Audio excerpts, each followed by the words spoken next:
Hi, this is Kelly Farley, author of Grieving Dads to the Brink and Back. Today's topic, we're going to talk about the ebb and flow of grief, the coming and going of the pain. And early on, as we all know, the pain is on you. It stays with you.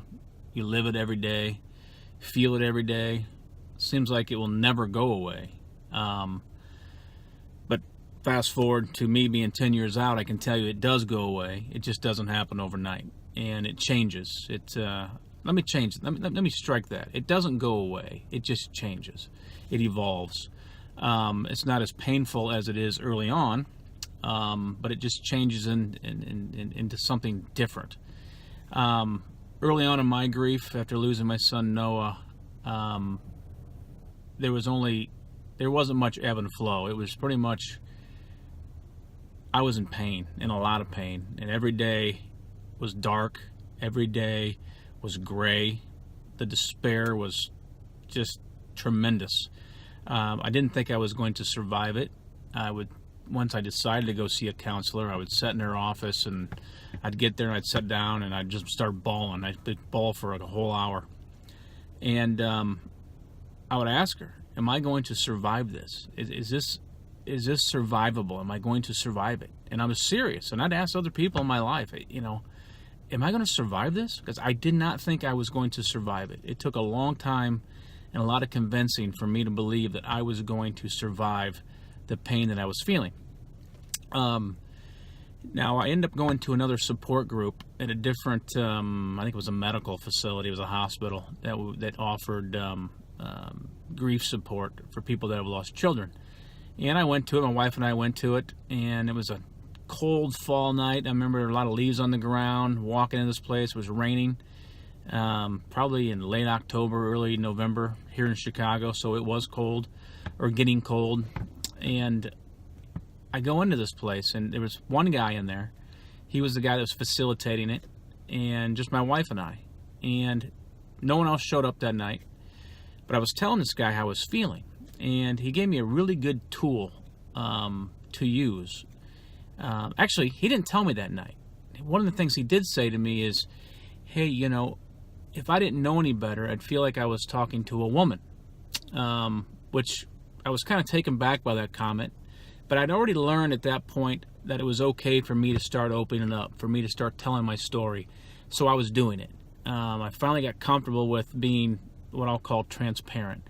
So I started telling my story. This evening I told my story and told him about the emotions I was feeling, the pain, the sadness. And he came back and told me that, you sound like a woman. If I didn't know any better, you were sharing your emotions like a woman would. And so I'm like, well, okay, I mean, what are you saying? Is that I shouldn't be doing this? But so I left it that night a little discouraged.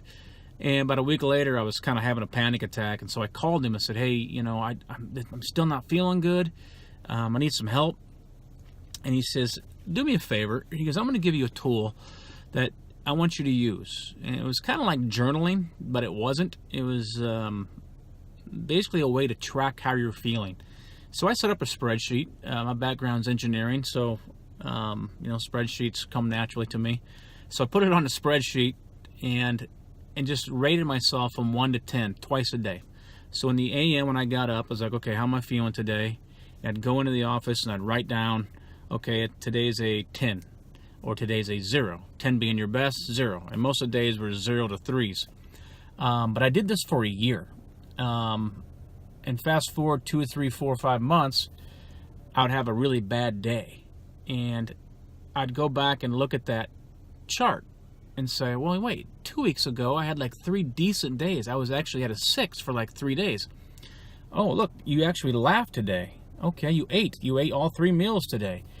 So what that did is allow me to not panic. So I'd go back and track like, okay, the progress is so slow. It doesn't go away as quickly as we would like it to, but it's such a slow process. It feels like it never goes away or never lifts off you. And when you have one of those days where it's back on you, the pain is on you, you start thinking to yourself, uh-oh, I'm going back into a tailspin. I'm not getting better. But you can go back and track and look and say, you know what, I am doing better. I'm doing better than I was. I'm doing better than I was a month ago, 3 months ago, maybe not last week, maybe I'm having an off week. As long as you don't panic and give yourself permission to feel it and let the day be what it is, I did that for a year, and it made a huge difference. That's just a tool I wanted to share today with you guys. Let me know if you use something like this, if you think it's something that'd be helpful, not helpful, or if you have any other suggestions that you'd like me to talk about on here. I would greatly appreciate any feedback. Thank you very much. Bye.